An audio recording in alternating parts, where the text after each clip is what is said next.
राहुल गांधी का बिहार आगमन महागठबंधन के लिए उम्मीद जगा गया कि आगामी विधानसभा चुनाव में कांग्रेस और आरजेडी मिलकर लड़ेगी। उनके आगमन से उस सवाल पर भी विराम लग गया जिसमें यह सवाल उठ रहे थे कि क्या इंडिया गठबंधन केवल लोकसभा चुनाव के लिए बने थे।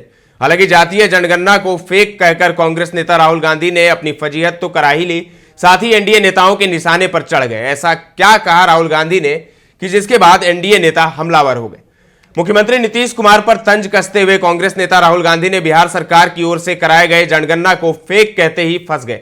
ऐसा कहते हुए वह भूल गए कि जब बिहार में जनगणना हुई तो कांग्रेस नीतीश सरकार के साथ कंधे से कंधे मिलाकर विकास का रास्ता तय कर रहे थे। उनके तमाम नेता जनगणना का श्रेय ले रहे थे, लेकिन जैसे ही सत्ता से कांग्रेस क्या हटी, नीतीश कुमार की ओर से कराए गए जनगणना पर हमलावर हो गए।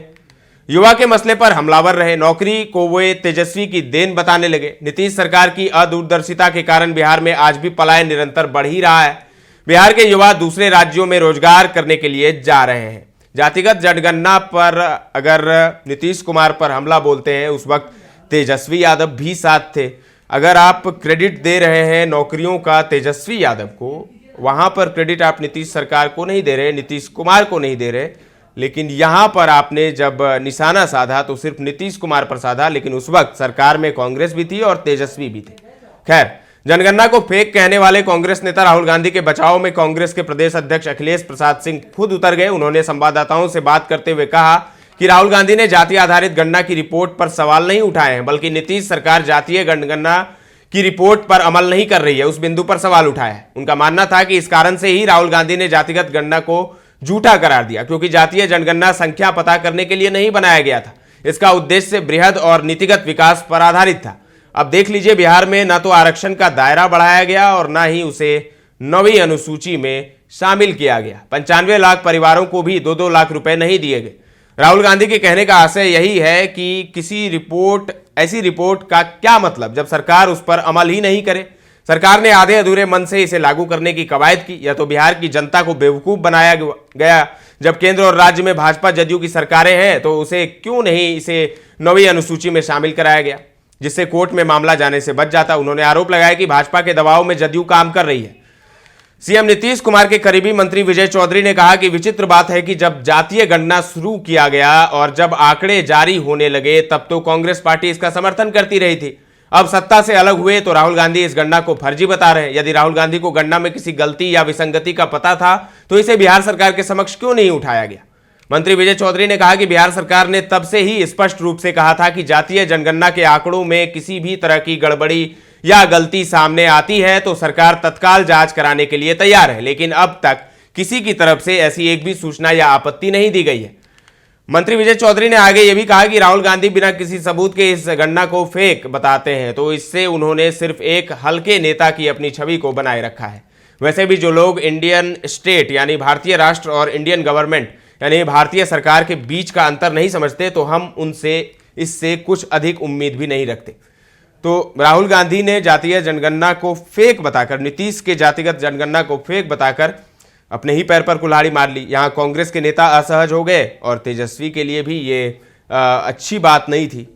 खैर, अब बात कर रहे हैं कि आरजेडी क्या कुछ कर रही है, क्योंकि खलबली मची हुई है। सबसे ज़्यादा अगर कहीं हलचल है तो आरजेडी में ही है।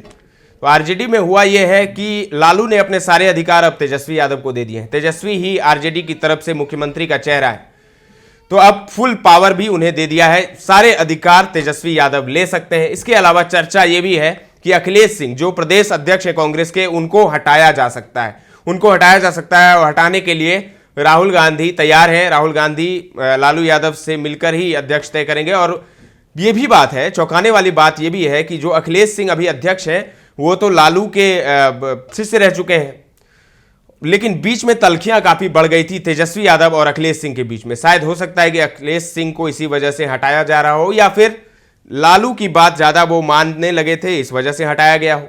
लेकिन फिलहाल तो ऐसा लग नहीं रहा था पिछले कुछ दिनों से कि लालू से उनके रिश्ते ठीक हैं। जिस तरीके से तेजस्वी यादव पर वो हमला बोल रहे थे और तेजस्वी यादव ने अखिलेश सिंह के लिए कहा कि उनकी राजनीतिक हैसियत ही क्या है। तो इन सब बातों से लगता है कि अब अखिलेश सिंह का टाटा बाय बाय होने वाला है। कौन अध्यक्ष बनेगा ये अभी साफ नहीं है, लेकिन चर्चा है कि दलित नेता ही कांग्रेस का प्रदेश अध्यक्ष बनेगा।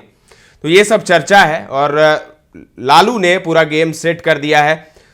एक तो माई बहन योजना का गुणगान तेजस्वी यादव हर जगह कर रहे हैं, जहां जहां वो जा रहे हैं। इसके अलावा नौकरियों की बात है। तीसरा, पीडीएफ फॉर्मूला लागू करने की बात है। एमवाई समीकरण लालू के साथ है ही पहले से, और इसमें अब पीडीएफ फॉर्मूला को भी जोड़ा जाएगा, जो अखिलेश यादव ने यूपी में जोड़ा था और उन्हें बड़ी सफलता मिली थी।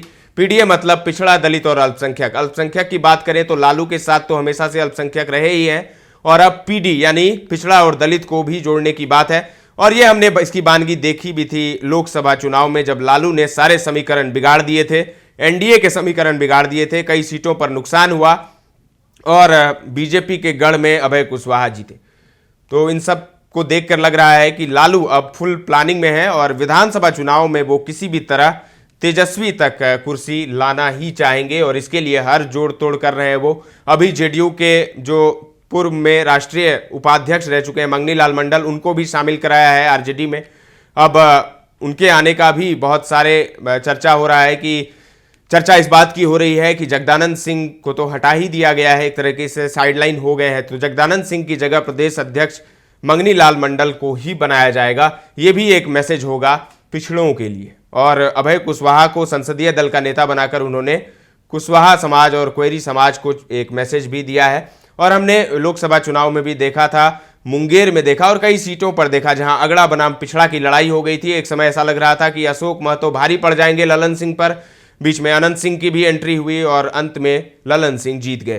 तो ये सब बात है, और इस बार का चुनाव काफी अहम रहने वाला है, न सिर्फ आरजेडी के लिए तो ये करो और मरो का सवाल है, बल्कि बीजेपी और जेडीयू के लिए भी ये काफी टफ रहने वाला है। और देखना दिलचस्प होगा कि किस समीकरण के साथ सब लड़ते हैं, कौन सा समीकरण रहता है। एनडीए बदल जाता है, एनडीए के दल जितने हैं उतने ही रहेंगे। एक दल तो इधर आ गए हैं, पशुपति पारस जो एनडीए का हिस्सा थे, अब लालू से उनकी नजदीकी बढ़ गई। हालांकि अभी लालू के साथ जाएंगे इसको लेकर खुलासा नहीं किया है, लेकिन चर्चा है कि, और जो जानकार बता रहे हैं, सूत्र बता रहे हैं कि लगभग डील फाइनल है, बस ऐलान बाकी है कि पशुपति पारस अब महागठबंधन का हिस्सा हो जाएंगे। तो निश्चित रूप से वहां पर पासवानों का वोट भी वो काटने में सफलता हासिल कर सकते हैं, जो चिराग पासवान का वोट है।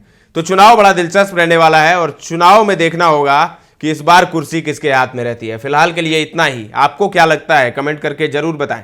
ताजा तरीन खबरों का सिलसिला लगातार जारी है, देखते रहें दर्श न्यूज।